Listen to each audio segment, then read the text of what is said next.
Ang nagangunyan, mas pinakusog, mas pinahiwas na pagbabareta kan mga programa kan sa tuyang gobyerno lokal.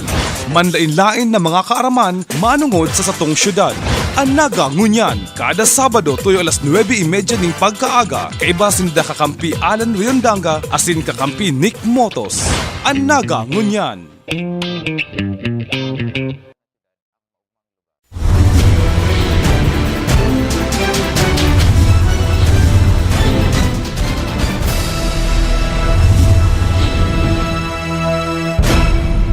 Sa pasada kan mga bareta. Mayor John Bongat imbitado sa 2nd International River Summit.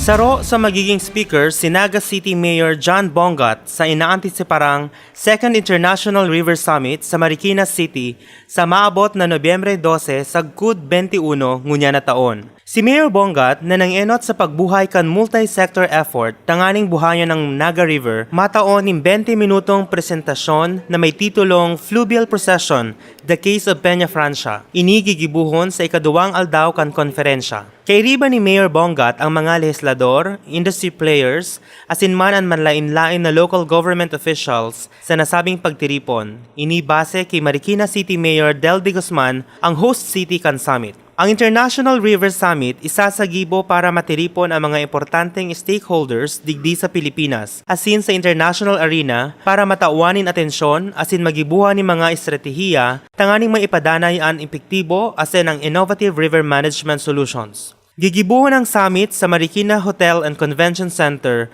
sa pakikipagtabangan kan League of Cities of the Philippines asin man ang Department of Environment and Natural Resources. Ang tema ngunya na taon, Reviving Rivers, Rebuilding Civilization, iyoan matokar sa suporta kan mga syudadanes asin man lain-lain na river stakeholders tanganing makagibo ning proactive approach sa pagbusol kan sustainable river management mantang na ipapaurog ang historical asin na ipapabisto ang cultural significance kan mga salog. Para sa Nagangunyan News, RV Osma. Mga preparasyon asin hurim pagirumdom para sa undas, ipigbiklad kan PSO. Sa maduruman sa sementeryo ngunyan na aldaw, makaka-eksperyensya kita nin medyo dikit na gabat sa bulos ng trapiko, lalo na sa mga tinampong natutungudan nin mga sementeryo. Ninhuli ka ini, laumo na niya to ang abala lalo na ang mga commuters sa dahilan na ang ibang mga tinampo igdi sa laog kanaga magiging one-way para matuanin dalan ang gabos na mabirisita sa indang mga mahal sa buhay sa mga sementeryo. Bali po sa ako yan na ang sa tuwi pong preparasyon, yaon po kita aktualmente sa grupo kang interagency task group na hadoy kan sa tuwi pong ginagalangan na alkalde si Mayor John Bongat na magpreparar po para ngunyan sa Ondas. Ini pong selebrasyon kan sa tuwi pong All Saints saka All Souls Day. Ang preparasyon po idiyo kabali ang police, ang medical team, ang public safety, saka si mga force multipliers na po sa mga barangay. Para man sa pagmantinir ni seguridad asin pasi orden, sinabi pa ni Del Rosario na turuang-tuwang ang mga law enforcement agencies araw kan PSO, PNP, fire protection asin mga barangay. Sinabi kainin na may rerouting na gigibuhon para sa mga bus na hali nin Legazpi sa aldaw na ini. Ngunyan pong aldaw, pitsa 1, alas 4 po siya na hapon, i-reroute po itong mga bus and mga trucks na hali pong Legazpi, Pasiring, Manila, instead na maagi po sila sa main road kong Concepcion, na kung sa inyaon ang Concepcion Public Cemetery. Dumana po sila maagi sa Almeda Highway. Ito man pong haling Manila going to Legazpi, Sorsogon, instead na madiretso po sila sa diversion, masuki na po sila dyan sa Almeda Highway. Para sa Nagangunyan News, Jeff Atchas. Naga City Intercollegiate Volleyball Tournament formal nang nagpoon. Ginibo ka na kaaging Oktubre 26 sa Jesse M. Robredo Coliseum ang opening ceremony kan 4th Naga City Intercollegiate Volleyball Tournament ngunyan na taon.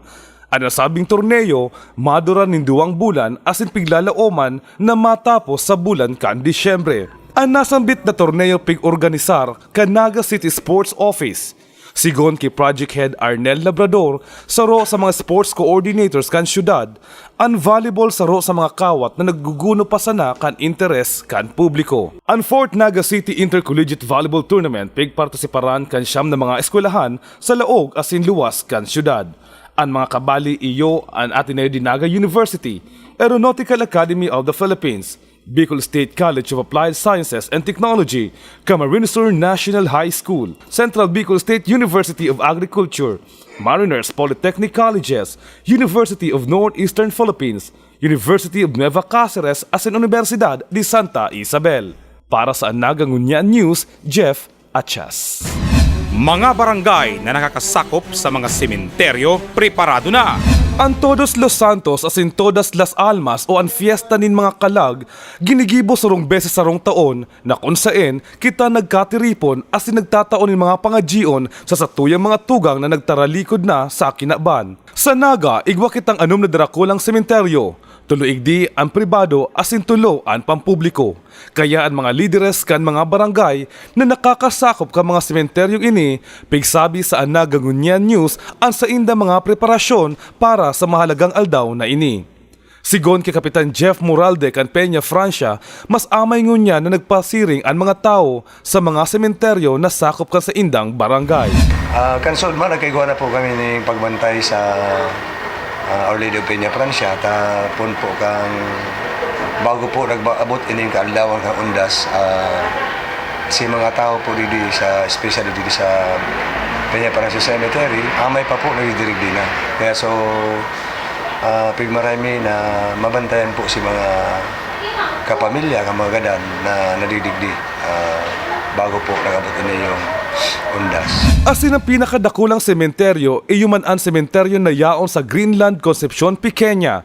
Sa samuyang entrevista kay Kapitan June Panis, bagong sistema ang sa indang ipapautob ngunyan na taon. Sa ngunyan po kitang pigkaag na CCTV na nakatutok po duman sa may hibin lipis as in duman sa may likod kang sementeryo. Makakatabang po marayan sa pagmantener kang pasi ordin. Kasubag-o nakaulay taman ang manehamiento kan Santo Niño Memorial Park asin sinda preparado na para sa ngunyan na aldaw. Asin piglalaoman ta na atya na alas 9 banggi mas dakol na ang mga tao na mairigdi sa Santo Niño Memorial Park. Asin atya man na banggi piglalaoman na may mga banda na matugtog para sa mga mabirisita digdi sa sementeryo. Asin pag-abot naman sa seguridad, sa labas kang Santo Niño Memorial Park igwan naka-assign na mga barangay tanod or members kan public safety office asin barangay tanod para magmanihar kan trapiko sa labas asin sa laugman kan Santo Niño Memorial Park iyo ang mga pag-iribata sa Philippine National Police asin mga security guard kan Santo Niño Memorial Park. Asin sa laugman kan Santo Niño Memorial Park may mga tindahan, bako lamang mga pagkakananyaon dyan na mahiling, kundi may mga display man na mga native products, mga Bicolano na produkto ang satuyang mahihiling. So ngunya na aldaw, ngunya na taon, pig-aasahan na mas doble ang mairigdi sa Santo Niño Memorial Park na kung saan kasubag-o nakaulay tang sarong staff kang sementeryo sa iyang pigsabi na puon January sagkod Oktobre 11,500 ang nagpalubong digdi sa inda. So inaasahan niya to na doble ang mga tao na maigdi kumpara sa nakaaging taon. Asin pagirumdum po sa mga tugang na maduruman sa mga sementeryo na kung pwede dahin na kamo magdara ni mga lunadan na sasakyan para makaiwas trapiko. Asin pinagbabawal po ang pagdarakan mga matatarum na bagay, lalong-lalo na po ang mga badil. Bawal po yan sa nadaraon sa laog kan sementeryo. Yan ang mga huring bareta digdi sa Santo Niño Memorial Park para sa Naga Ngunyan News, Jeff Achas. Magagom na SPED teachers tinauan onra kan paide. Komendasyon itinauman kan gobyerno lokal. Ang Philippine Association of Interpreters for Deaf Empowerment o PAIDE na sarong grupo nasyonal sa Pilipinas na ang katuyuhan magtaon ng serbisyo asin ayuda sa sektor kan may mga problema sa pandangog o hearing impaired. Kada taon, sa indang pigtatawanan nin onra ang mga sign language practitioners sa paagi kang Golden Hands Awards para tauan pagbisto ang mga translator na ginigibo ang sa indang serbisyo na may pagmakulog sa halawig ng taon. Ngunya na taon, ang mag-agom na sinda Rudy Vibo as in Cyril Vibo, mga paratukdo sa Naga City SPED Center, pigtauan in Onra Kanpaide. Si Cyril Vibo bilang Most Outstanding SPED Center Teacher kanakaaging taon. Mientras ang sa iyang agom na si Rudy Vibo, pigbisto man bilang 2014 Golden Hands Awardee, ini sa rason na sa indang pigdusay ang sa indang buhay, oras asin panahon para matukduan ang mga kaakian niyatong may hearing impaired. I'm proud to be one of the chosen 2014 Golden Hands Awardee, and it's maybe a blessing and a challenge for me. Bali ang mga students, kasi bihira kaming mga special education teacher na may skill talaga sa sign language. So, nakakahirak man kung talagang mayo sa indang matukdo. Actually, sa regular school talaga ko na permanent. But since nagkaigo ka tong vacant digdi, tigpakiulayan ako na magbalik digdi sa SPED Center. Then, tig-accept ko kasi kawawa naman talaga ang mga students. Ang message ko lang sa mga teachers who are teaching hearing impaired children, be patient in your teaching, be diligent in your work, just be as a teacher for the deaf. Bako madali maging sarong SPED Center Teacher, pero para kay Sir Rudy Vibo as in Ma'am Cyril Vibo, ang satuya mga national awardee ngunya na taon, ang sa indang naging kakampi iyo ang pasensya, pagkamot, asin dedikasyon para maghaloy sa industriyang ini. Para sa Anaga Ngunya News, ako si Jeff Achas. Alkalde Bongat ipighiras ang kamugtakan kan mga kaakian kan Naga. MTV para sa kaakian, pigbungsod. Matrayumpong naihiras ni Naga City Mayor John Bongat ang State of the Children Report kan siyudad ni Naga sa pagtapos kan Children Month celebration sa People's Hall kan Suudmang Aga. Magkapiram sa toya mga programa para magkaigwan ng feeling secure and feeling loved ang sa toya mga kaakian. Yaon dyan ang sa toya mga advokasya, mga intervensyon sa education, sa child welfare protection. Igwa kita Naga City Council for the Welfare and Protection of Children na kung saan represented na ang mga kaakian through the Federation of Children's Organizations di sa siyudad ni Naga. Siring man kang Federation of Committee Chairman on Children kan 27 barangay kan siyudad ni Naga. So pera kayan, yan dyan ang sports development, yan dyan ang kagurugulping mga programa ta para children's home, mga educare centers, tapos nutrition, salud, gabos yan. Sa tabang kasakuya mga pag-iribang mga department heads and mga empleyado sa City Hall, pati ang sa tuya mga barangay volunteer workers sa 27 barangay kan sa tuyang syudad. Saro sa mga naging sentro kan aktibidad, iyo ang pagbungsod kan opisyal na music video para sa mga kaakian na may titulong Uya Kaming Kaakian. Ang musika asin mga letra kaini ipigsurat mismo kan alkalde kan syudad. Bilang alkalde kaya, syempre aram ko ang kung ano ang pagmati ka mga aki, may mga programa kita. Sabi ko, mas maray na para mas matandaan ini, itong singable na mga lyrics para mas magtadom sa puso kan sa to'y mga kaakian. So, pigpo nang talang sa launch, ngunyan manaaga, ipopost na yan sa website, sa YouTube, tapos po sa Naga Smiles fan page para mas ma-share ta itong mensahe kang kanta sa pagpadangat sa mga kaakian. Maugmang nagpaabot man ng mensahe sa mga kapwa kaakian ang lead singer kaini na si Jade Bongat, ang solong aki ninda Alkalde Bongat as in First Lady Farah Bongat. Sana po, lagi po silang masaya po. Para sa Anaga Ngunya News, RV Osma. Eliminations para sa South Luzon Bicol Regional Championship, kasado na! Maarangkada na sa Domingo ang South Luzon Bicol Regional Championship sa Jesse Robredo Coliseum kung saan 4 na teams ang maralaban sa championship title para sa South Luzon leg kan 2014 National Collegiate Championships. Sa aga, sa oras na 3:00 ng hapon, mahampangan ang University of Batangas Brahmans kontra sa Computer Communication Development Institute Wildcats kan Sorsogon.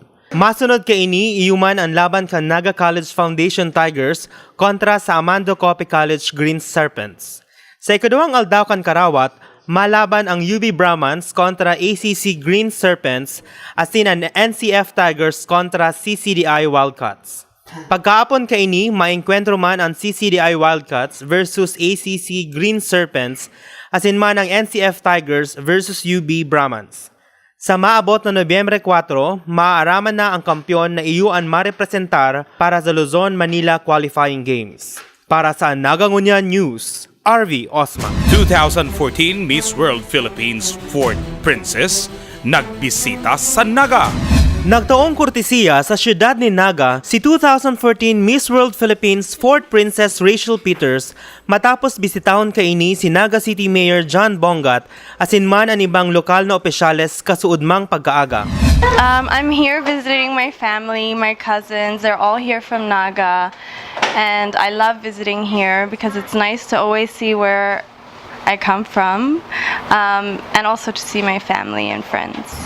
Mawot ni Peters na makipagtabangan sa mga non-government organizations digdi sa siyudad ni Naga kay riba ang NGOs sa Manila para maisagibon niya ang mga charitable works ni sa Miss World Philippines Foundation. Miss World Philippines works closely with Tuloy Foundation and PGH Hospital in Manila. So we have activities visiting them and spending time with the less advantaged, and also here in Naga, I'm visiting today. Actually, after here, I'm visiting Hablon Dawani to see the girls and just see how they are. Si Peters na may dugong Nagenya, ninhulita sa iyang ina sa Rooman Taganaga, nagtaumanin mensahe para sa mga beauty enthusiasts, partikularmente sa mga Nagenyos. Well, I'm aware that beauty pageants are really big here in Naga. And I would just say, be yourself and never stop trying, I guess. It's hard, but it pays off. Para sa Nagangunya News, RV Osma. Mga modelong pamilyang Nagenyo, tinauan nin Onra. 12 pamilya digdi sa siyudad Canaga ang tinauan nin Onra kasuudma sa pinagsagibong awarding ceremony kan Search for Modelong Pamilyang Nagenyo, kung sain apat sa mga pamilya kaini ang nakakuha kan major awards. Nakuha kan pamilya ni Mr. Benigno and Mrs. Virginia Ostero kan Barangay Balatas ang Grand Prize Award kung sain nakareceive sindan in plaque of recognition asin man ang 10,000 pesos halis sa lokal na gobyerno kan siyudad. Ay dakulaan kong maangkota. Maski siring kaming pamilya, pobre, nakaabot manig di sa bagay na ini na kami napili na modelong pamilya ng Nagenyo. Sina Mr. Peter and Mrs. Nadina Talasa kan Barangay Panikwason ang nakasungkit man kan panduwang pwesto, mantang sina Mr. Moises and Mrs. Nilda Lorente kan Barangay Concepcion Grande ang pangtulong pwesto. Nakuha man ang pang-apat na pwesto ni na Mr. Alfredo and Mr. Purita Marano kan Barangay Concepcion Grande. Ang sikreto ko po, kang kami na mamamilya na, nagdarakol sa mga ko, diwa man sa pong bagay ang sikreto ko. Ito pong pagdesider sa sakripisyo. Inaapuran ko po ang mga pamilya, ang mga namamamilya man, nakapariyo ko pobre na kita po, pwede man magpaadal ng mga akimas kita pobre sa paluay-luay. Mga katapos man po niyan, basta na kita malingaw sa kagurangnan. Ang pagdoonin Onra durante kan executive order na pinaluwas ni Alcalde Bongat na nagbibilog nin sarong komite na maserbing screening panel kan nasambit na awards. Sigun kay Mr. Jaime Reblando, ang pagdoonin Onra may katuyuhan na mag-inspirar pa nin pamilya sa Naga na maging mga modelo man sa pagiging maorop asin matinabang sa kapwa. Para sa Nagangunya News, RV Osma. St. Jude Thaddeus titulado na bilang Archdiocesan Shrine. Ang simbahan kan St. Jude Tadeo sa Barangay Concepcion Grande, siyudad ni Naga, deklarado na bilang Archdiocesan Shrine sa ginibong solemn proclamation na pinanginota ni Obispo Rolando Trillaterona, Arsobispo kan Cáceres. Ang seremonya ginibo kan Martes, Oktubre 28, kasabay kan ika-18 kafiestahan kan parokya in honra ki San Judas Tadeo na nagkaigwamanin man lain-lain na programa asin aktibidades asin misa sa simbahan. Si Monsignor Sosimo Sanyado, na 3 taon nang nagpupugol kan simbahan bilang kura paroko, nagsabi na ninhuli sa conferment na ini, mga pangsyunar na sinda bilang saro ng santuaryo ni San Judas Tadeo, asin parokya na iyong mamantener kan pastoral care. Bako na sana kan mga nasa iraram kan sa indang parokya, kundi siring man sa gabos ng mga tawong may pagdibusyon kay San Judas Tadeo, na pigmimirar na patron kan mga imposible. Sa humilian ni Arsobispo Tirona, sinabi kay ini na inapod ang gabos na maging santo siring kay San Judas Tadeo. Kaya po, let us not think that saints are just given to few people. All of us now, I repeat, by virtue of baptism, are saints. But then we have to see to it that the sainthood we receive in baptism should flourish, should bear fruit, and should really influence the very depth of our person, and should be seen in our good and charitable deeds towards others. Sa ginibong pag-itaas na kan simbahan bilang sanktuaryo, ang simbahan igwananen pribileheyo na mag-ako asin magtao nin indulhensya plenaryo o sa lingwahe kan simbahan, iyo na ang pagpatawad kan mga temporal na mga kasalan. Para sa Anaga Ngunya News, Jeff Achas. United Nations Month ipigsilebrar kan mga eskwelahan sa Naga. Tuyong bulan na Oktubre, naging tradisyon na kan mga eskwelahan sa Naga asin sa enterong Pilipinas ang pagselebrar kan United Nations Month. Sa katuyuhan na ipamidmid sa mga kaakian ang mga malinlain na kultura, lengguwahe asin arte kan mga nasyones kan kinaban. Ang mga educare center sa Naga daing man nagpahuri sa pagselebrar kaini. Kan nakaaging Oktubre 24, pinuunan ang pagsagibuman kan mga makolor na programa sa paagi kan pagsulot kang mga national costumes, kan mga miyembrong nasyones kan UN. Katakod man kaini, nagkaigwaman in poster making asin coloring activities para sa mga nursery. Isinabay naman sa nasambit na aktibidad ang Bicol Singing Contest, kung sain ang mga kaakian binilikan ang mga suwanoy na kantang Bicolnon, arog kang sinanay si tatay, sarong banggi asin boses ni lolo. Ang selebrasyon kang United Nations Month da isa na nagdaranin kaudmahan sa mga aking partisipantes, kundi sirin man sa pagkanood sa pagkakasararo sa tahaw kan malinlain na pagtubod asin kultura. Para sa Anaga Ngunya News, Bea Andrade.